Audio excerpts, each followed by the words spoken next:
Hello जी, राम राम। कैसे हो सारे? उम्मीद करूँ हूँ सारे ठीक होगे, बढ़िया होगे जी। हम भी ठीक से बढ़िया से। और आज की कहानी है, प्रेरणादायक कहानी है, हाथी और 6 अंधे व्यक्ति। प्रेरक प्रसंग।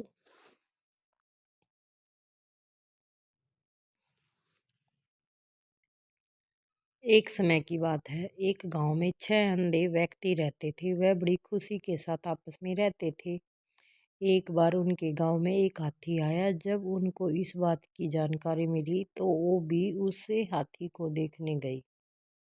लेकिन अंधे होने के कारण उन्होंने सोचा, हम भले ही उस हाथी को न देख पाए, लेकिन छू कर जरूर महसूस करेंगे कि हाथी कैसा होता है। इच्छा तो भाई सब एक हुआ है, कुछ भी हो जाए। लेकिन एक बार ये तो हुआ है कि वो काम करके देख लिया।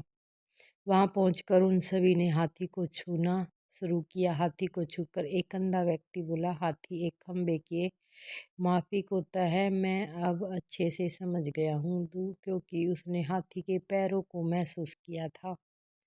तभी दूसरा व्यक्ति हाथी की पूंछ पकड़कर बोला, अरे नहीं, हाथी तो रस्सी की तरह होता है। तभी तीसरा व्यक्ति भी बोल पड़ा, अरे नहीं, मैं बताता हूँ, यह तो पेड़ के तने की तरह होता है। तुम लोग क्या बात कर रहे हो? हाथी तो एक बड़े सूपे की तरह होता है। चौथे व्यक्ति ने कान को छूते हुए सभी को समझाया। तभी अचानक पांचवें व्यक्ति ने हाथी के पेट पर हाथ रखते हुए सभी को बताया, अरे नहीं नहीं, यह तो एक दीवार की तरह होता है।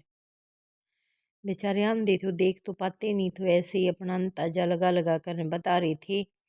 ऐसा नहीं है, हाथी तो एक कठोर नली की तरह होता है। छठे व्यक्ति ने अपनी बात रखी। सभी के अलग अलग मत होने के कारण उन सभी में बहस होने लगी और खुद को सही साबित करने में लग गई। उनकी बहस तेज होती गई और ऐसा लगने लगा मानो वो आपस में लड़ ही पड़ेंगे।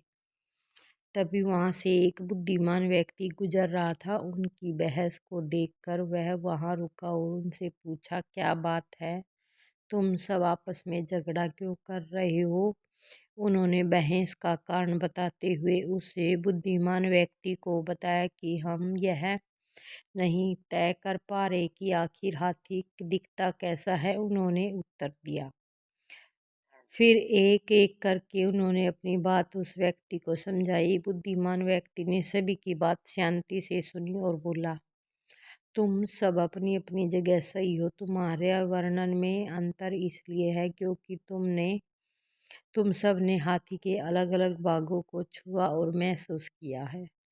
ये लेकिन यदि देखा जाए तो तुम लोग अपनी अपनी जगह ठीक हो, क्योंकि जो कुछ भी तुम सब ने बताया है वो सभी बातें हाथी के वर्णन के लिए सही बैठती हैं। जिसा जिसने फील करा, हाथ ला कर देखा, किसी ने पैर छुए, किसी ने पेट छुआ, किसी ने कान छुए, तो जिन्होंने वैसा ही बताया। ये बिना देखे तो आदमी के ही बता सकता है, तो आगे देखो क्या हुआ। अब तक सभी को सारी बातें समझ आ गई थी। उसके बाद उस बुद्धिमान व्यक्ति ने उन्हें समझाया, यदि आप सब अपने जो जो महसूस किया उसके अलावा भी यदि आगे छू देखते तो आपको भी हाथी असल में कैसा होता है समझ आ जाता। कहानी से शिक्षा मिलती है बंधुओं, अधिकतर ऐसा होता है कि हम सच्चाई जाने बिना अपनी बात को लेकर अड़े जाते हैं। हम ही सही हैं और बाकी सब गलत हैं। लेकिन कई बार ऐसा होता है कि हम केवल सिक्के का एक ही पहलू देख रहे होते हैं। हमें ज़रूरत है सिक्के के दोनों पहलुओं को देखकर समझने की। इसलिए हमें अपनी बात तो रखनी चाहिए, पर दूसरों की बात भी सब्र से सुननी चाहिए। और सभी कभी भी बेकार की बहस नहीं करनी चाहिए। बेकार की बहस करने में तो के है, लड़ाई हुआ है, मन मुटा हुआ है, लेकिन सोचा ये अपने आपे ने के सियाणी मान रही है, के नहीं मान रही है। तो ये सारी बातें गलत होती हैं भाई। वेद पुराणों में भी कहा गया कि एक सत्य को कई तरीके से बताया जा सकता है। इसलिए यदि जब अगली बार आप ऐसी किसी बहस में पड़े तो याद कर लीजिए कि कहीं ऐसा तो नहीं कि आपके हाथ में सिर्फ कान और बाकी हिस्से किसी और के पास है। ठीक है ना? तो ऐसे ही लाइफ में बहुत मनुष्य के लाइफ में भी ऐसी बहुत सारी मुश्किलें आती हैं। ऐसे बहुत सारे टाइम आते हैं कि जब वो फैसला नहीं कर पाता, किसी ने एक बात कह दी, अगला बात को वैगा मसाला लगा कर नाम उसने सुन लिया, हाँ हाँ मैं उसने गलत